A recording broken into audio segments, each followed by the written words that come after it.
How's your 2023 going, Jason? How many weeks are we into that? Are you still on track 3. for your New Year's resolutions? I don't have any. 4. It's been the same. Get rich. Same shit for get 5 rich, years. Get massive, get shredded. It's like what? I didn't even do my post on it this year. Usually I have a post about like my New Year's resolutions are the same as they were 3 weeks ago, 3 months ago, 3 years ago. It's like ever evolving goals instead of resolutions. I can see how it's valuable for some people, maybe. Yeah, fresh start. Everyone likes New Year's is the ultimate Monday. Yeah. You know what I mean? That's a great explanation. Yeah, it's like I'll start on Monday. It's like no, I'm really gonna do it this time. Yeah, I like that. I like it. Yeah. The only thing I've done is like I actually started doing it in December. It's like early for me, Jason. Earlier wake up times, walk. Yeah. Getting that done first. What do we? Is it 7? Mm. Yep. 7's still a decent time. Yeah. Which personal trainers out there? I know you get up at 5:30. It's not a competition anymore. It's not a competition anymore. Well, you're having your 1 p.m. nap. I'm at work, so fuck off. Yeah. But I quickly realized that when I'm just not fluffing around in the gym, training in the morning isn't it. Have to train in the afternoon. I can't wake up, even go for a walk, and like be on to squat 3s. Yeah, like that's a afternoon job. Yeah. So just get. I don't even know when the best. It just means I'm gonna have to like train and go straight to golf, which isn't ideal. Yeah, but that's okay. I don't like how busy it is in the gym in the afternoon. It's the only thing that stops me from. So I'm doing 99% in my garage. Cool. And then I'll come to our shooting. Yeah. On Fridays, which is later anyway. Like we start at 9 instead of like 8 o'clock, 7:30. Yeah, 10 o'clock is probably the perfect time, I reckon.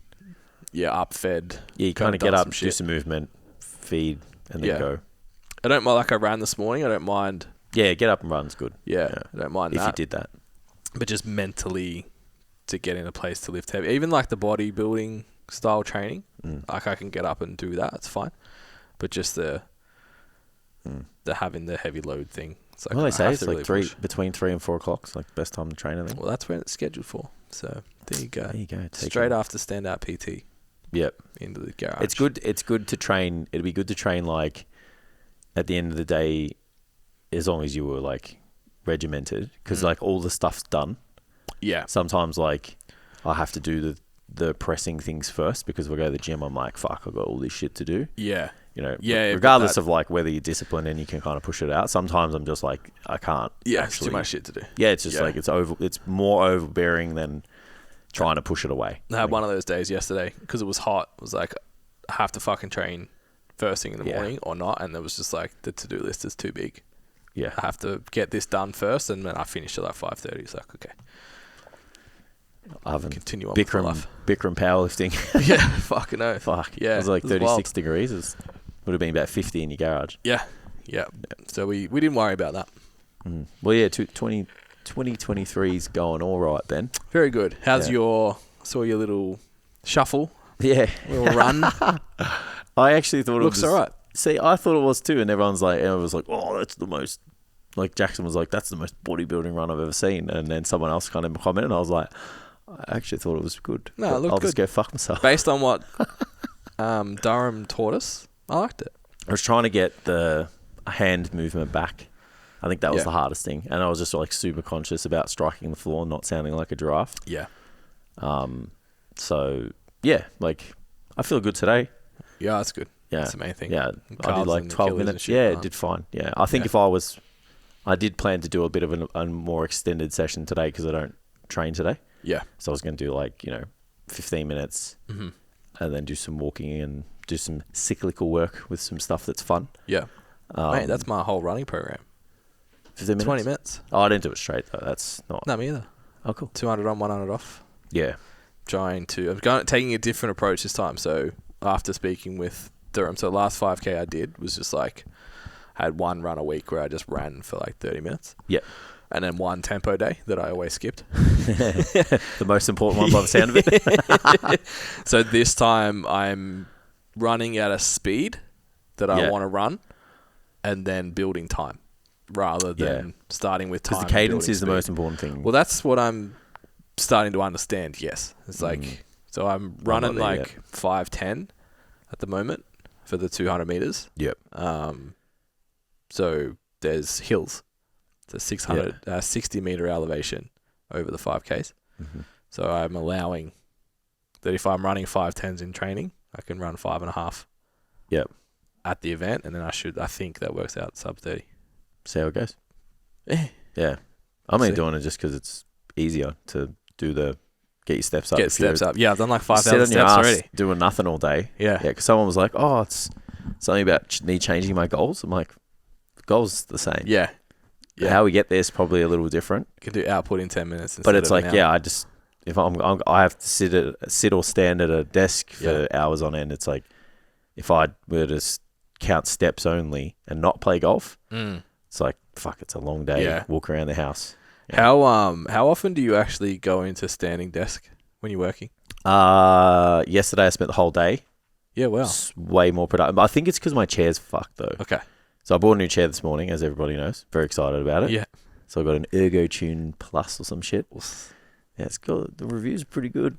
Yeah. I just hope I haven't hyped it up enough that much that like when I get it, I'm like, fuck. Yeah, it sounds good. Yeah, but it's got a really good return policy. Like, don't have to do anything. Just press a button. Someone comes, picks it up, and mad. Yeah, so I'm like, that's confidence. I like that kind of confidence. Yeah, well, me too. Yeah. Me too. As you know, those little things I think mean a lot in business. So, yeah, like I think that's part of the reason why. But I was way more productive standing than I was sitting. Interesting. Yeah, because sometimes like I sit and I start to like kind of get into this like kind of casual posture. See, I do that when I stand. I lean on the desk.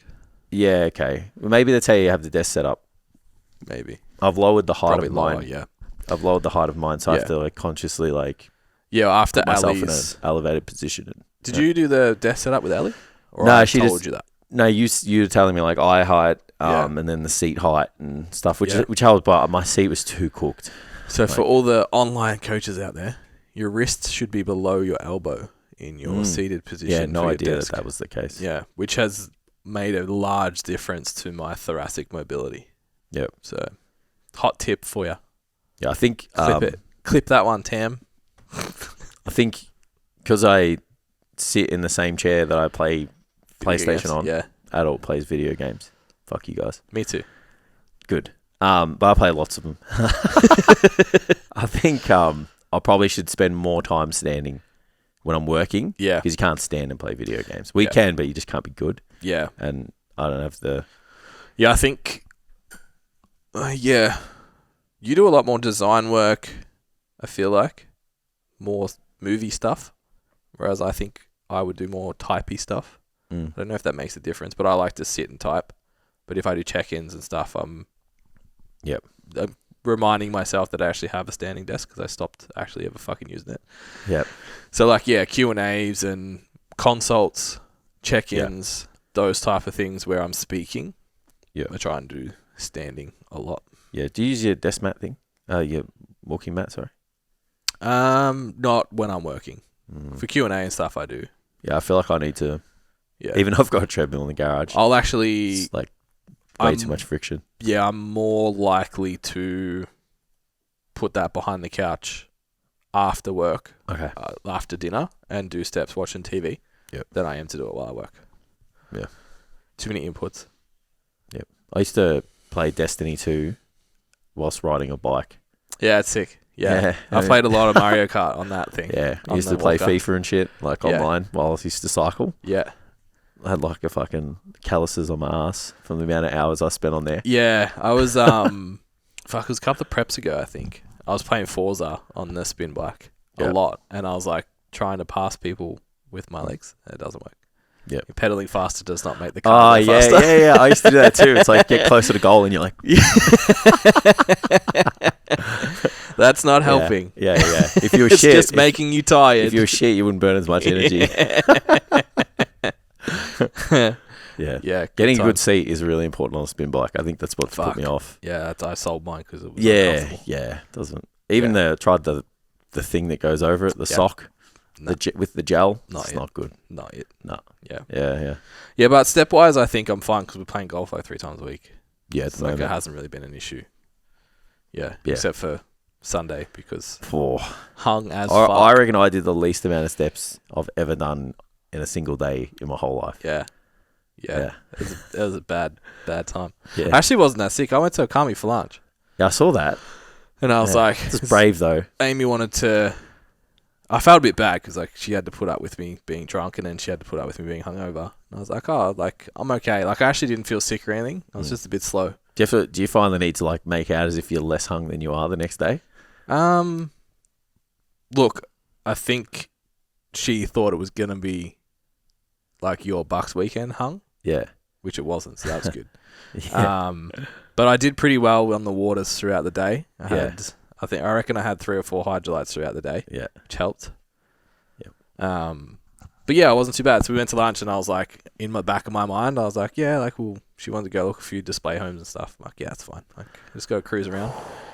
Wow. We finished lunch and I was just like... That's an L for me. She's like, all right, so we'll go. And I was like, look, I was going to say, let's go to display homes, but I don't think I can. I think I need to go sit down. She's like, okay. So then we went and played computer games for 5 hours on the couch. Yeah, I took all of the might that I had, which is very little, and went downstairs and like helped Steph like mop the floor and I hosed down the deck and like moved all the chairs. And then after that, I just made myself look busy, but I wasn't. Steph was doing all the work. And then I was just like, whoa, I'm going to go lay down again. Back to bed. Yeah. It was a good night though. So we had for those who aren't putting the pieces together, we had our Christmas party on the weekend, which was quite Christmas good. party. It's good. Yeah. Yeah, it was fun. enjoyable. Very fun. Tam had his first hit of a golf club. Yeah. What do you think, Tam? Oh, do you have a mic? Mic. It's all right. Yell it really loud. Yeah. Needs more practice. Everybody needs more practice. Same. Yeah. Yeah. That was okay. Lunch, golf, wine bar, pub, drunk. Later. My house. At the, what do you call it? Graceland. I Apparently. I was was going to call it Graceland. I was like, it's not right. Yeah, it can be Graceland. There's always a lot of food here. There's foods, there's drinks. Yeah. And I think Tam has... Graceland's not cool, though. I don't like it. Yeah. Yeah. Depends on your age bracket, I guess. Yeah. Yeah. It's not cool enough. If you're over 60, it might be cool. Yeah. Well, I'm middle-aged now, apparently, so maybe I should just get with the program.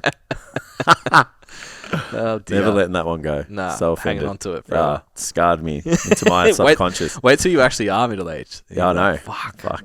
Yeah. Yeah, wait till you are, right? Poor dad. Just got the stink eye.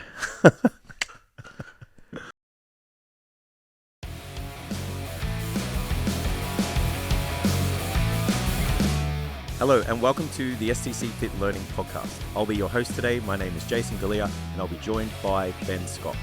Thanks for joining us on our way to creating 1 million positive outcomes in personal training by 2030. The podcast is brought to you by STCfit Learning's Coaches Collective, a premium business mentoring service for PTs who want to attract the clients they want, earn a higher income, and have a long, sustainable fitness career. If you enjoy the episode, please like, share, and subscribe on YouTube and your favorite podcasting platform. A 5-star review goes a long way to helping us reach more people just like you. Hope you enjoy the episode.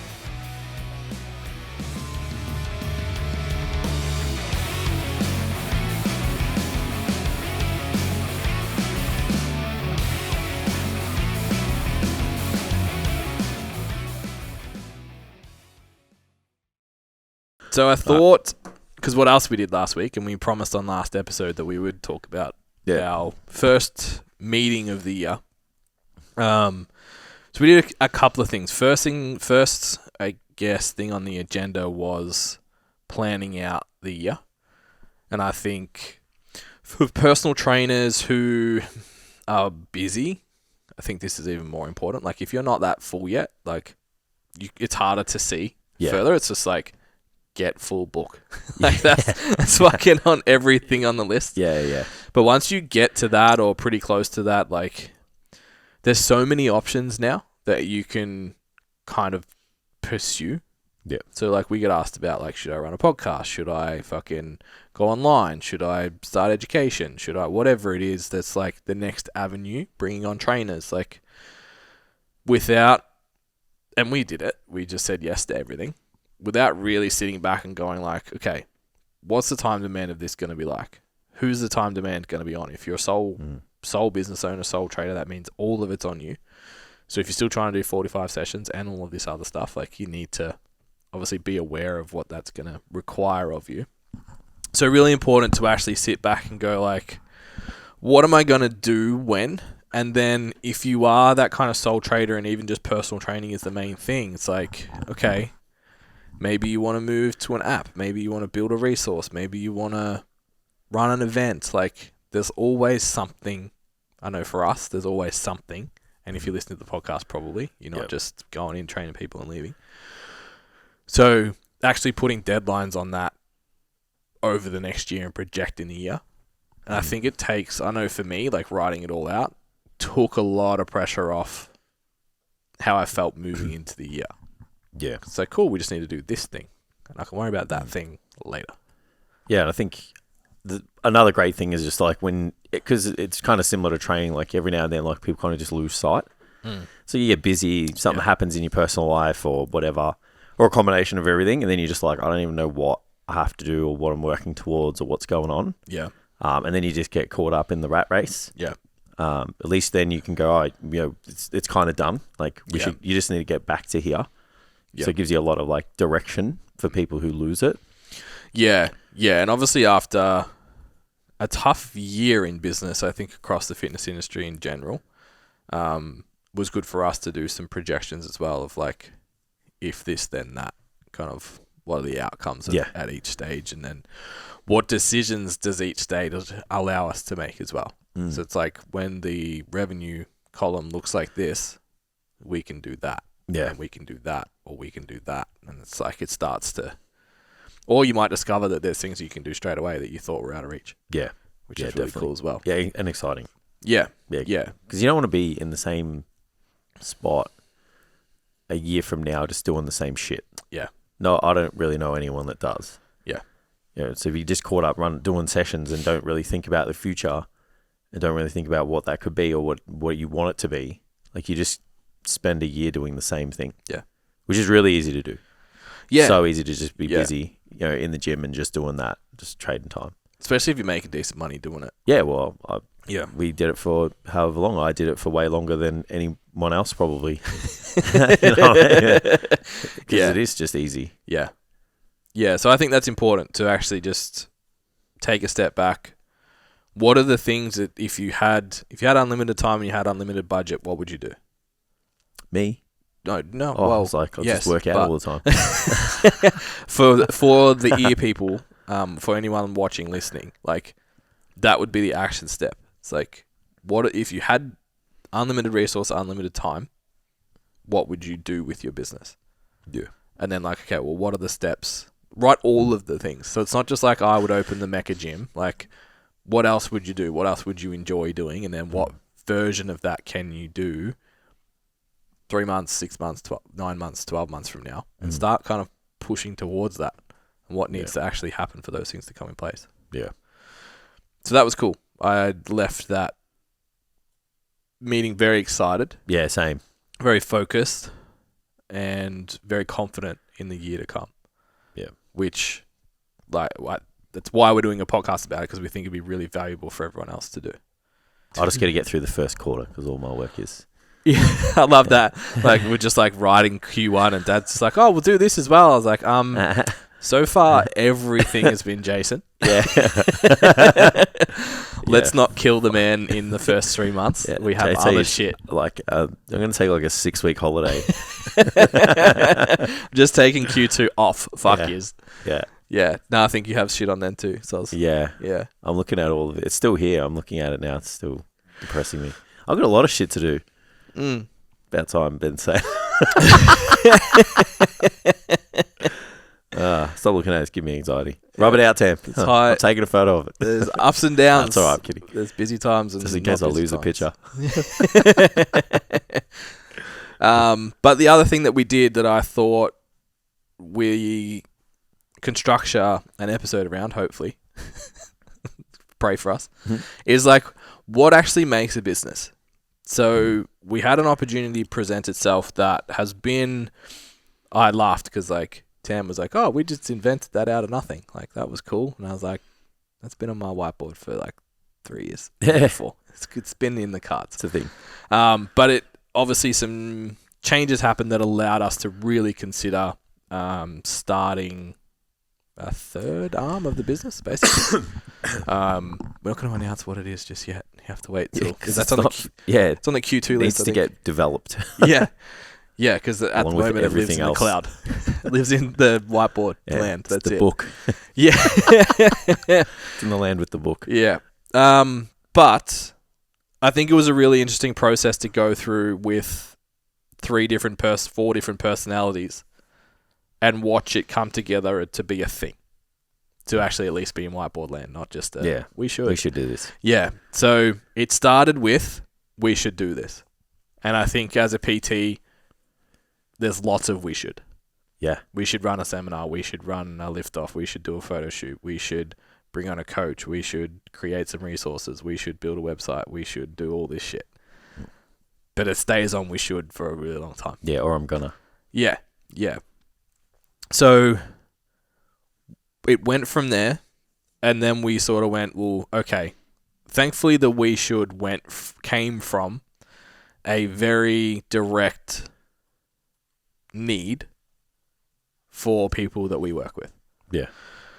Then we kind of took a step back and went, actually, it's not just personal trainers that this would benefit. It would benefit a lot of people. Yeah. So it was like, okay, there's lots of upside here. We're starting to see like, okay, there's a bit of upside. But the first thing we really did was like hone in on what the problem was. What is the people out there that we're looking for? What are they actually wanting? What do they need? What problems do they face? And what do they need solved? Mm-hmm. So the business is really going to be based around doing back-end shit that people don't want to do. And finding a way to do that well. What's up, guys? You're listening to the STCfit Learning Podcast, brought to you by ourselves. Feel free to go check out our website, so stcfitlearning.com. On there, we have a bunch of free resources, including how to niche your business, how to actually sell during consults, and a free programming template, plus our business scorecard, which you can go and take and see how you stack up in the industry based on what we think is elite and how to become the best trainer in your gym, in your town, and in the industry. Thanks for listening. Don't forget to like, share, and subscribe. If you take a screenshot and tag us, we really, really appreciate it. It really helps get this message out to help improve our industry and keep people in their personal training careers. Enjoy the app. So if you're a personal trainer and you're thinking about an event, you've got to step back and think, the event's great for you. It's got marketing, you've got whatever. But what's the need that you're actually trying to fill with the clients?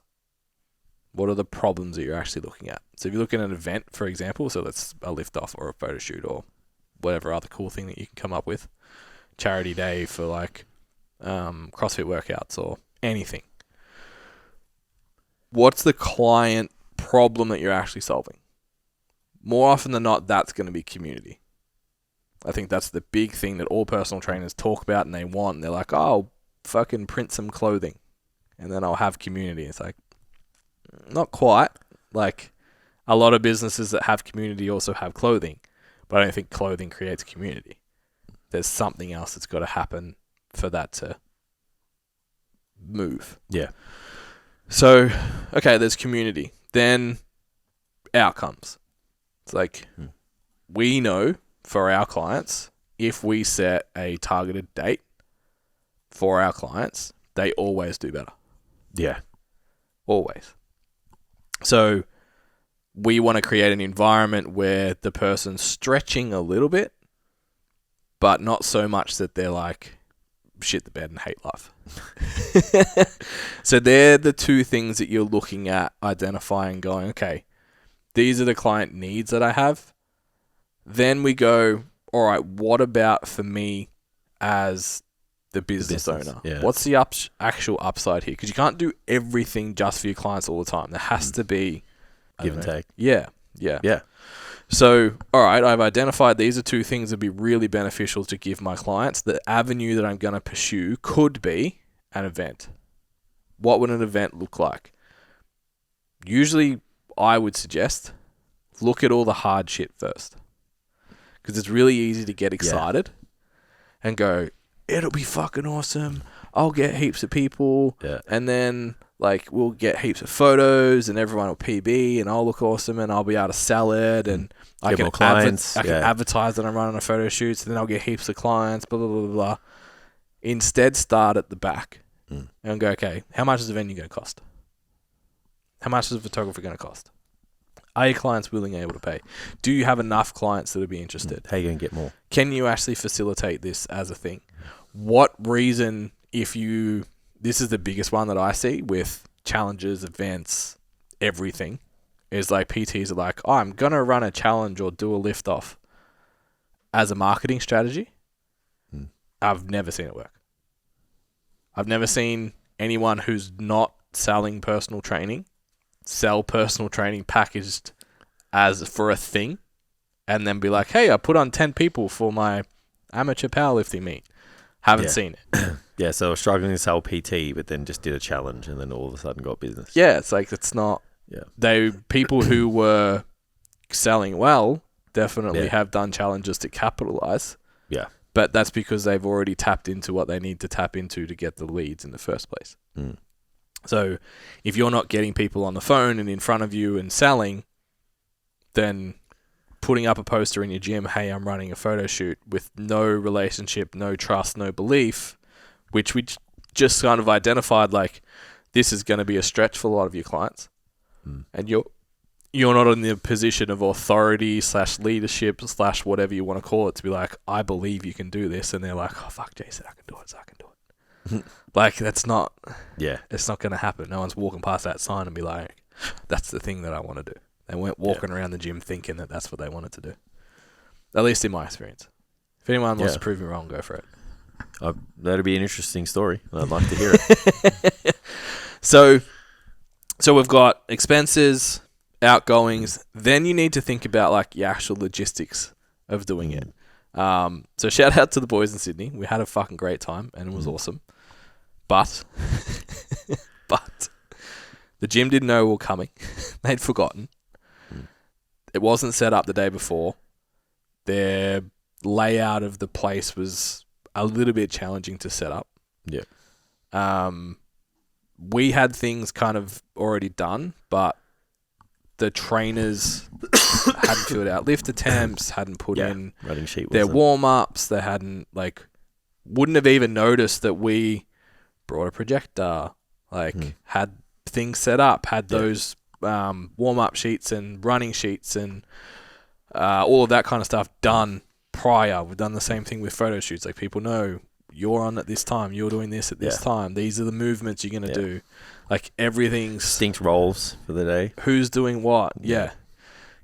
And even then, because, granted, their first time, and I know the boys are listening, and you did a great job. It's okay. We ran a fucking awesome event. But just, even 3/4 of the way through the day, it was just you just watched the energy expiry date hit their faces. You're fucked energy now. Just drained. So it's understanding that, you can't just decide to do an amateur powerlifting meet. Yeah. It doesn't just happen. And, if we know because we've fucked it up in the past. Granted, the lift-offs has always been pretty good. But the first few photo shoots we did were exactly that sound. That describes the first few photo shoots we did. Because they weren't planned, they weren't organised. And they went for too long. Yeah. For that reason. They weren't structured. There was no deliberate. It was just choose your poses that you want to do. Just go and it's nah. Yeah. Okay. So we start to put together what are the cons, not even cons, but what's involved in actually doing this? Yeah. What are the logistics? What are the financial outputs? What actually needs to happen? First step from there, what we always do is okay, how do we make it wash its own face? Because in this instance, the reward probably is going to be retention and post-event sales. Yep. And people think it's pre-event sales. It's not. It's post-event. Yeah. You start posting all the results and lead up into 4 weeks before, 4 weeks results, after. You get referrals. Yeah, exactly. It starts you get the messages I saw what you did with such and such and it looked really cool. Can I inquire and that sort of stuff, which is awesome. And that's what you want. So that's what you're really looking for, but you need the event probably not to run at a loss, because a lot of you don't have $500 to $1,000 just sitting there to burn. Yeah. In the hope you get a couple of clients on the back end. Yeah. Like, you want the event to run at least semi at a profit. Yeah, agreed. So, if we think about that, overheads, outgoings, these are all the stresses. This is what I need to break even. Can I do that? And can I do it right now? Not, I'm going to put up posters and invent this strategy that all of a sudden people are going to come into, like we just discussed. Can I take the group of people that I have right now to this event, sell enough tickets that it pays for the venue and the photographer and the whatever else, the social event afterwards, all that shit? So if we do that, then we go, what's the actual return to us? And we sort of skipped ahead. It's like, okay, really it's going to be getting results for the clients, which is retention, getting marketing content from all the photos, and the outcomes, the before and afters. Maybe you could do some testimonials around it as well. Sounds pretty good. Yeah. So I guess a question is like, going through the process that we went through on Friday.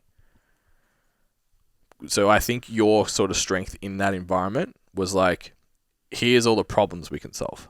Yeah. Yeah, 100%. And was like, this is a problem, this is a problem, this is a problem, this is a problem.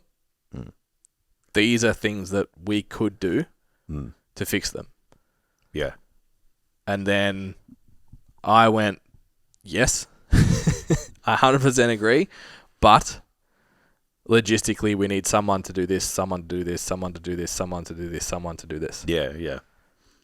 And Dad said, that's going to cost this much. Yeah, this is how it's going to work. And then we went, cool, so what's the upside? How do we push it out to people? How do we get people for it? And then, okay, does this balance on the scales? Why it's been sitting on the whiteboard for the last 3 years is because it didn't before. Yeah, and there were too many other things that took the attention.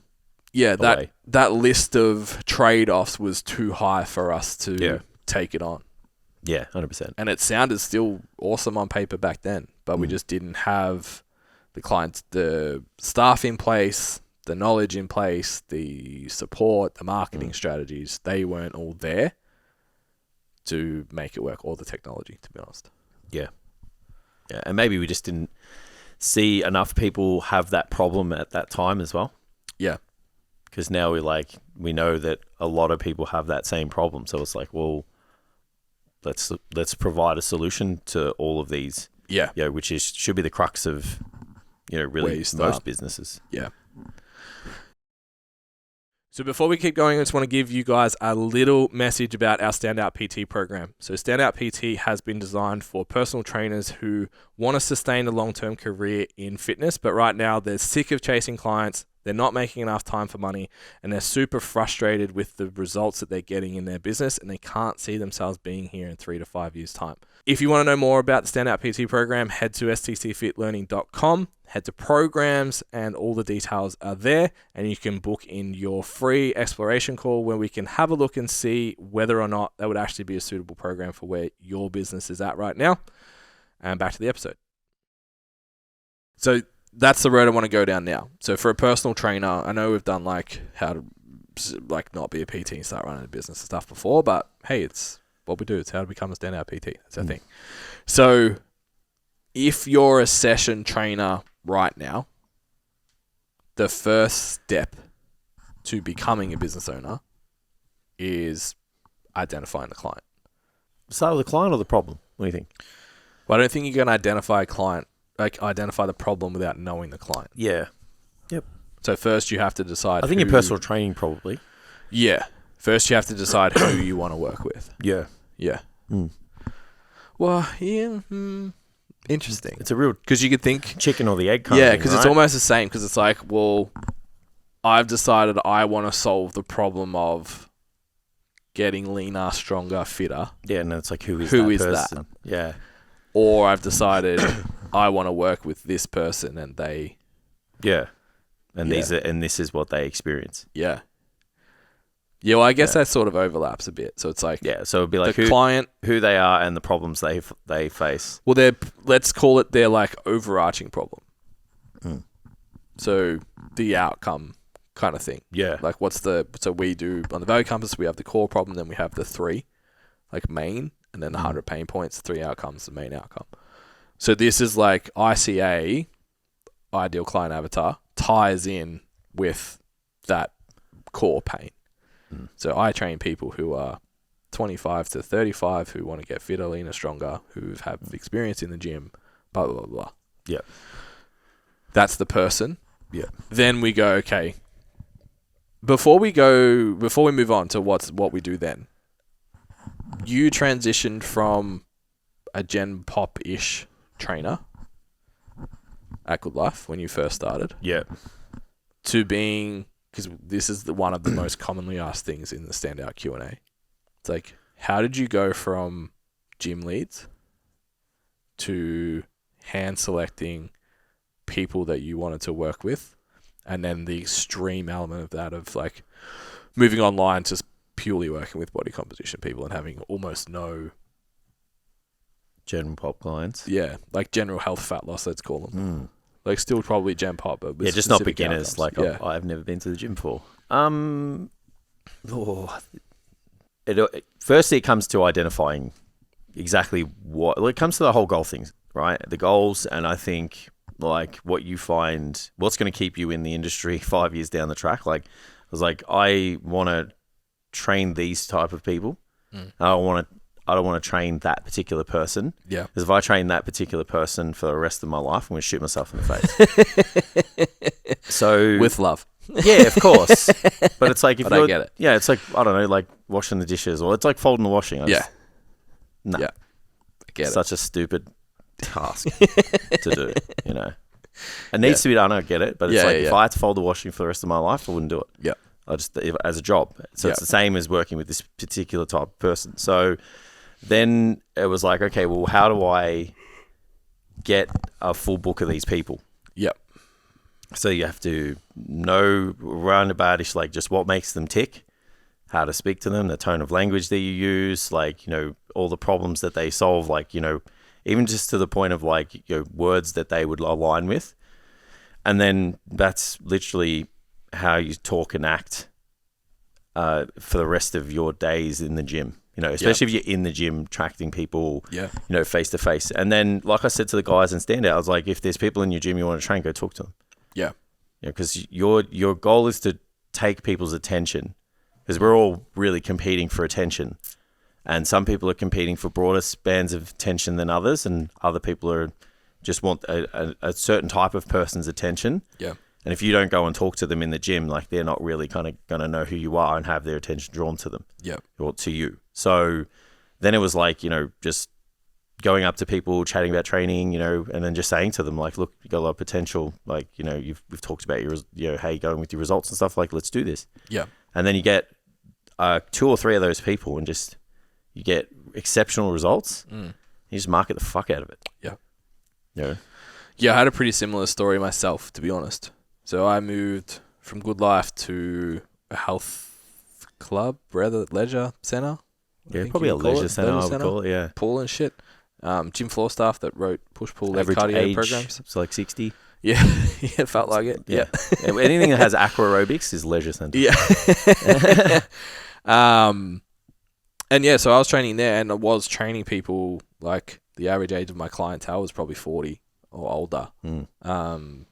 And I was transitioning from a Gen Pop trainer, physique, I don't want to say athlete, but like personal goals around physique, transitioning into strength, and obviously starting to work with an older demographic, and a demographic who, generally speaking, weren't overweight.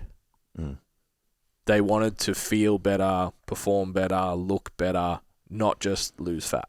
Yeah. Which demographics of the area and all those kind of things played a part of. So I just started getting these people really fucking strong.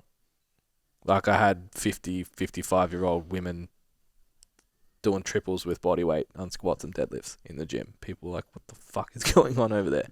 So I just did that consistently. Ended up moving gyms to a location that actually had the people I wanted to work with that wanted to 2 times their body weight, not 1 times their body weight, or were probably, if I'm honest, only doing triples heavy because I wanted them to, and it was my thing that I did. They just wanted to be stronger in general, and we just used that as benchmarks, which I don't think is wrong. That wasn't forced on them, but it was like, hey, why don't we go down this direction? And as we said, with the leadership authority thing, people follow. So went to another gym, a lot of those clients came with me, but younger clients who wanted that outcome started seeing me on the gym floor. They started seeing I was the only one paying a lot of attention to the way people were moving. I had people who had visually and perceptually no business moving the weight that they were moving a shitload of weight. And it was like, then I got 1, then I got 2, and then all I showed was those people. I still had Gen Pop clients, and I wasn't out of disrespect to them, but it was like, this is what I showcase on my socials. This is what I talk about on Instagram, on stories, on back then Facebook. Like, this is the thing that I do. Yeah. And just kept doing that, and then really just started putting out heaps and heaps of free shit about it. And that's when we started the podcast. And like the early days of the podcast were more the fit side of the business, where we're talking about training and lifting weights and whatever. So talked about it heaps there, released heaps of free resources. We were doing workshops. I think that's like one thing that definitely for yourself and me while I was still at Point Cook was like the muscle camps and shit that we did. Yeah. It was like announcing to the gym, this is what I fucking do. Yeah. And I think the lift off did that for me later when I'd moved to a different place. It was like, oh, he's the strength guy. And if you want to get strong, you go see him. But yeah, I got to a point where I reckon I had maybe 6 people that were like traveling between 10 and 30 Ks. Yeah. Once a week to once a fortnight, because they'd seen that, and that's what he does. So if you're in a position at the moment where you're just training anyone and everyone and you're frustrated by it, you've got to decide. It's like, it's the be do have thing. You've got to be the guy first. Yeah. Then you'll start to attract the people. So you say all the time, like, if you've got one person that you like training, do everything for them. Yeah. They're the lens. Yeah. Talk to them, write programs for them, whatever it is. Yeah. Just like, all free content for them, sorry. It's like, that's the... Yeah. I would even say programs though, like, your programming template should be designed to facilitate their goal.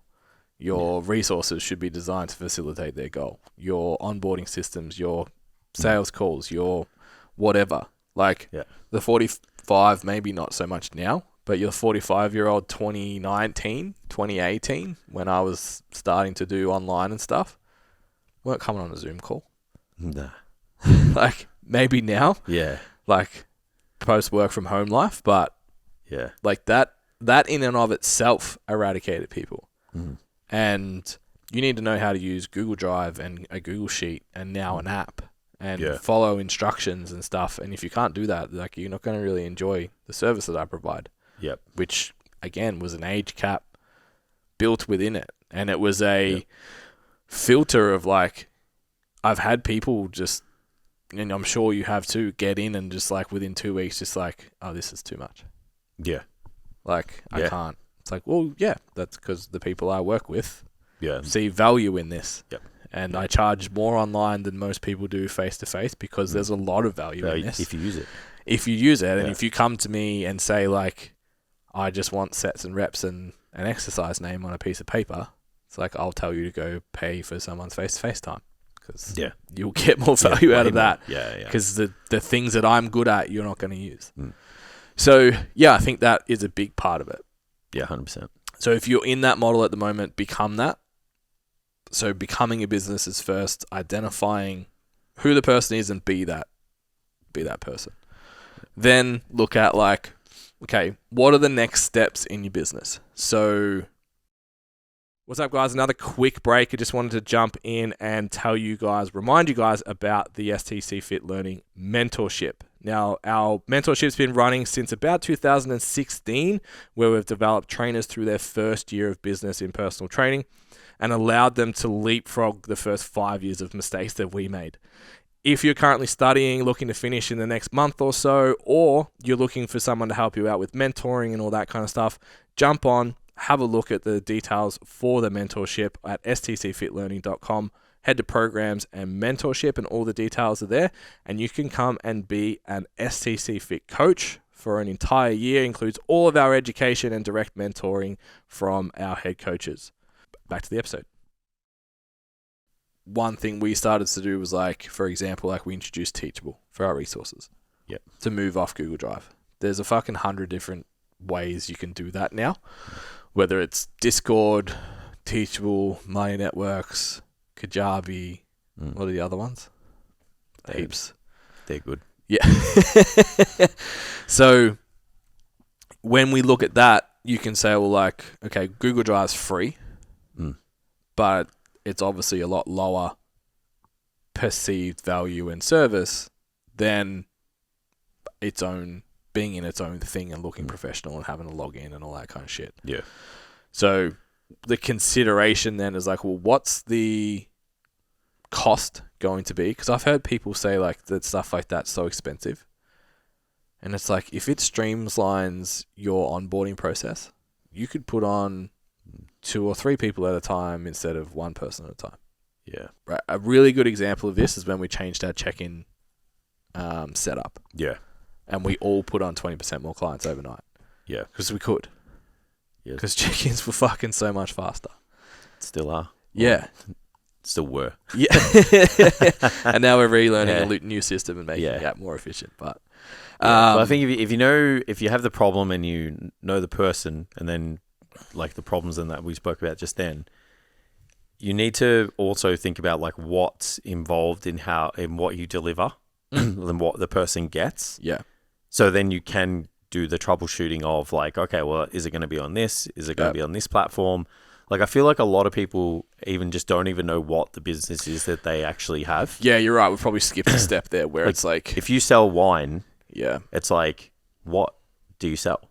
What types of wine? Yeah. It's you're these people like wine and they want to buy it off me. And it's okay, well, who that person is and the steps involved in the problems they face, whatever. And then it's okay, so what is it? Yeah. Is it one wine? Is it groups of wine? Is it going to be sold in cases, single bottles? Yeah. All of those things. PT's the same. It's no one can sit there. Well, sorry, very few people can sit there when they come into Standout PT and just go, I'm this business solve this problems to these people and I offer this, this, and this. It's just I just do sessions. Yeah. At XY gym. Yeah. I train, and they might say I'm a body composition trainer at best. Yeah. And it's well, which usually just means that what they like. It's not necessarily what they do. Yeah. And then it's all of these hows to make it more optimized and actually make it into a service or product that someone can actually kind of get from you and knows exactly what they're getting. Because realistically, when you first started PT, I don't know about you, my clients didn't know what the fuck they were getting. No. Just rocked up. Rock up every Monday and every fucking Thursday at 6 o'clock. I promise to lose weight. That's it. Yeah. So then it's hard to streamline these things because no one actually sits there and goes, well, what is it that STC Fit actually offers to solve XYZ to this person? Yeah, you're right. We skipped a step that we kind of talked about, which was, like we said earlier, setting up. Yeah, this is the what. Yeah, the what we do. So that becoming that person, part of becoming the strength coach, the body composition coach, the whatever it is that you want to do, the single mums or returning to training, whatever it is, becoming that means designing your whole business around it. It's how are you going to solve it? Yeah. It's what's you've your identified who the person is and what the problems are. How are you going to solve them? Yeah. Or what are you going to solve and then how are you going to solve them? Yeah. Yeah, 100%. Yeah. So you've picked the person that you like to work with. You've started to identify, okay, what's actually involved in servicing them. And something that I know personal trainers don't do and need to do way more fucking often than they do. And we try to do it probably every 6 at least every 12, if not 6 months, is a start to finish walkthrough from the client's perspective. Yeah. So I did yesterday with one of our services and changed 100 things. How many? A lot. Damn. That Q1 list is getting bigger. No, it's already done. You're welcome. Thank you. Yeah, so it was actually for the scorecard. STCfitlearning.com/scorecard for your free Get on it. For your free 10-page report that I wrote yesterday. So I went through that process and I was like, design is outdated. Yeah. It doesn't look like TAM stuff does now. Even the wording and stuff, we'd changed things in the course that now wasn't in there. We'd evolved stuff, pulled stuff back. And we actually had someone look over our business last year, and it was the explanation that she politely explained was like, you can tell that your business has evolved. Yeah. And you've tried to just update rather than redo a lot of the marketing stuff and a lot of the service stuff that we have. So when people land on it and they don't know what it used to be, it's confusing as fuck. Yeah. And I was like, that's how this feels. It's like, it doesn't really lead anywhere. It all gets a bit clunky. And I was like, why has this never worked? It's like, well, because when you look at it with a fresh lens through fresh eyes. No one knows what it is. And actually don't just be like, no, the scorecard's good. Or your check-in process is good. Or your onboarding is good. Or the fucking piece of paper that you pull out when you do a consult instead of having a jot form in between the phone call and the consultation. Like, all of that shit, you've been doing it so long and it works that you're like, no, it's good. It's like, good's not great. Yeah. And great earns the money. Yeah. And great gets the specific person that you want. Yep. So it's those little things actually like, okay, what does it feel like to be a client when I call them in the gym? Or I DM them on Instagram. Yeah. What does that feel like for a start? Yeah. What do you actually do? I don't feel like even anyone knows what what the procedure is. Is it clunky? Is it weird? Is it, what's my intent? Is it desperate? Is it whatever? Okay, so we've assessed that. Cool. Then what happens between then and when I see them again? Nothing. Okay, I wonder why no one fucking shows up. What could I do to improve the fact that they don't come? All right, well, maybe I could create a digital form. So then they've got some buy-in and they get that straight away and it's tangible and it makes me feel real. I'm not a voice on the phone. So they don't call the gym at 6 o'clock when you're supposed to see them at 6:15 and say, hey, I'm not coming, and you've already made it all your way in because they just think you're a guy that works at the gym or girl. Sweet. So I'm like, okay, now I've got that. What about if I have this idea of exactly who I am and the problems I solve? I could put together something that would show them that before they even got here. Which is what we call our hero content. So there's specific podcast episodes and other resources that we use between those things to be like, hey, this is what we do. Yeah. And then you get on a consult and they go, oh, this is like made for me. And you're like, welcome. Welcome to the team. It's so hard to get those words. Yeah. Then what's the consult like? Are you still doing fucking... Remember the old like graph thing that used to... Now the first 8 weeks are going to look like this, and then the next 4 weeks... Trying to convince Gen Pop clients to do fitness assessments to buy personal training. Yeah. So your first 4 weeks, you won't... what is it? You'll be able to notice. 8 weeks, other people will be able to notice. Or some shit. Yeah, I think it was like... Yeah, something like that. Yeah. And then like everyone will notice at 12 weeks. Yeah, like, and my minimum term's 12 weeks. Yeah. That's why we need... Anyway. So it's like, are you still doing that shit? Like, and are you still just being like, and what do you eat? And show me your squat. And let's test your external rotation. And it's like, go through that as a client and think about if you were hiring a coach and they did that with you, how fucking terrible that would be. I know it's in your Cert 4, but if you were hiring someone, you would want something better than that. So if you want to be the guy, the girl, for probably people who have had PTs before, what makes you better? Yeah. Where were we up to? Consult. What's the sales process like? Yep. Are you confident? Are you still like got a fucking laminated folder with your sales presentation in it? Or do you have an iPad? Like what does that look like? Anything, yeah. It's just like, Raz, it's fucking 50 cash, don't worry about. Special price for you, mate. Write it down. Like, slide it over. Flip it. So we've got all that. Then we go into the actual, what's the onboarding like? So we're redoing our onboarding at the moment. And it has to be done to the lowest common denominator. And it's not lowest common denominator. It's not an insult. It's just someone who probably doesn't know their way around tech too much. The person who asks the most questions. Correct. So that every person has the ability to find the information without asking their coach 30,000 times. Exactly. Which, again, allows you to have more people. Well, it makes the experience better because replying back takes time. We could be busy for whatever reason. Great look. Yeah. So we go to the next step, which is like, cool, the onboarding is really, really good. What about the actual service itself? What does it feel like when I land in it? How is it presented? What does it look like? How is this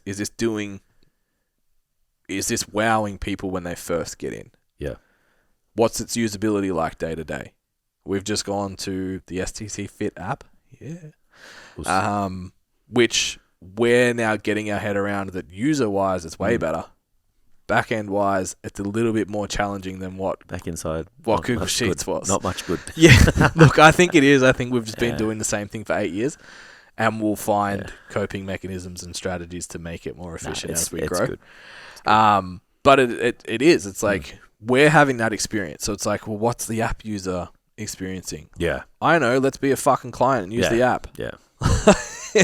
Make yourself a test account and actually do it and do a check-in and go through what it actually feels like and what do you get back, and then what's it like when you get a reply, and all of these steps to be like, okay, now I know what it's like to be my client. Yeah. What's your process when someone wants to cancel? What's your process when someone wants to suspend? What's your process when they message you on Instagram and they're supposed to message you in the other portal? Whatever, Like, walk through every single step within your business. Then what happens within that is you go, hey, it'd be cool if we had a digital form. Be cool if we had a piece of hero content. Be cool if I had a new consults that close, STCfit Learning /resources. Teach you how to actually do consults well. Be good if I had a new consultation process. Be good if I had a training app. Be good if I had an exercise library. Be good if I had an onboarding process. Be good, be good, be good. We said at the start, we should. Like, that's always the things. Like, oh, we should do this. Yeah. We should do this. And PTs are like, it'd be cool if, or we should, all the fucking time. Now we can take all of those things. So you've got a list of them. Yep. Now you've got your Q1, 2, 3, 4. Yep. Just so you guys are aware, we started with no notes at the start of this program, and this has just become fucking awesome. You're welcome. So we've got this list of things, and we can go, cool. Now, what are the trade-offs of making a piece of hero content? Well, it takes X time. I can put it on either Medium or YouTube, or even if it's like a YouTube, fucking Instagram video or whatever that I can send to people to find me and explore. That's zero overheads. Just have to get over my own ego a little bit and talk on camera. Okay, sweet. Then we can go down to like a training app or a resource library or a community portal or whatever. It's like, okay, now we're starting to talk about things that are going to take maybe a little bit of substantial time and also require a financial investment. And you can start to go like, okay, well, what's the financial investment, time investment, energy investment, and what's the outcome of it? Yeah. And once it's done is like our thing for everything we try and do. Once the onboarding process is done, we just have to refine it over time. Once the app and the exercise library is set up, we just have to refine it over time. So they're one hit. We're not creating this huge commitment for ourselves over a long period of time. Therefore, that's appealing to us. What's it going to cost? The cost for our app from a business perspective is much more expensive than a lot of other apps, with reason. But we've determined that what we can do on the back end, what we can charge, retention, even you've had people that were like, if you were still on Sheets, I wouldn't have signed up already. Yeah. So those kind of thoughts, it's like, okay, so the trade-off's 100% worth it for this. Yeah. And that's the steps that you can go through. And you can go, cool, in the next quarter, these are the things that I'm going to execute. Yep. After that, I'm going to execute this. After that, I'm going to execute this. And then over 3, 6, 9, 24, 36 months, you'll turn around and you'll actually have a business. So something we learnt last year before, that I think was really cool was like the term assets. Yeah. And how every little thing in that list that we just talked about is a business asset. Yeah. that does something. Yeah, it gives you a return. You've built it. It like you said, it gives you a return. It does something. Yeah. And you've already built it. You have to build it again. Yeah. Yeah. You have to have that mindset to be a business to make stuff that gives you a return. Yeah. Because it's easier to answer a client's question about macros over and over and over and over again. It is easier immediately. Yeah. That short-sighted thinking that you're not going to be in a position that where your time is valuable enough to not actually be able to answer that question however many times, where you need to think, okay, well, if I'm getting this over and over and over again, I need to find something that suits everybody, that's time efficient, process efficient, experience efficient. Yeah. And it's making assets that serve for whatever it is that you're making. Yeah. I really like all of that. Yeah, it was good.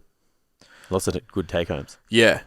So if you've made it all the way through this thought experiment that we just had on a microphone, take a screenshot, share it. We'd like to have some feedback about it as well. But more importantly than all of that, like, promote the fuck out of us. That's very important. 5-star review. Yes. But also actually sit down and firstly go through your business as a client. That is like the most useful thing that you could possibly do, and no one fucking does it. Yeah. No one's looked at what they built since they built it. Yeah. Go through it, determine what the experience is like, where could you make it better. Take the ego death. Yeah. Yeah. Maybe go read Carol Dweck's mindset before you start. Get yourself in a growth mindset so you're ready to take it on. And yeah, like actually go through and review it all. Make a list of, if you had all the time and someone else to do it for you, what would you do? Yeah. Write them all down. Then start executing them. Work towards it. Put them in a time and priority order that you can continue to work through them. Another same person that gave me a really good piece of advice as well was, if all you do is spend an hour on your business every day, within 6 months, you will not recognize your business. Yeah. And most people don't do that. Yeah. And a podcast doesn't fucking count. Damn it. Your time on the treadmill listening to us right now, it doesn't fucking count. It's doing stuff. Yeah. But it's literally an hour a day. Yeah. So 5 hours a week, repeated over time, and we've done it. Will night and day, you won't even realize. Yeah. You won't even realize how much your business has changed because you'll forget how bad it used to be. Yeah. Oh, it was really bad. You won't. Or if you get it to really good, you will. Yeah. Yeah. You'll remember. Yeah. Or no, it's more when someone else asks. Yeah. And you remember that you used to do that, and you're like, whoa. Yeah. Stop doing that. Yeah. Awesome. So that's how to win in 2023. Yep. Again, screenshot, share it, Instagram, like it on YouTube, subscribe on YouTube, 5-star review on Spotify. Share, do stuff, other people.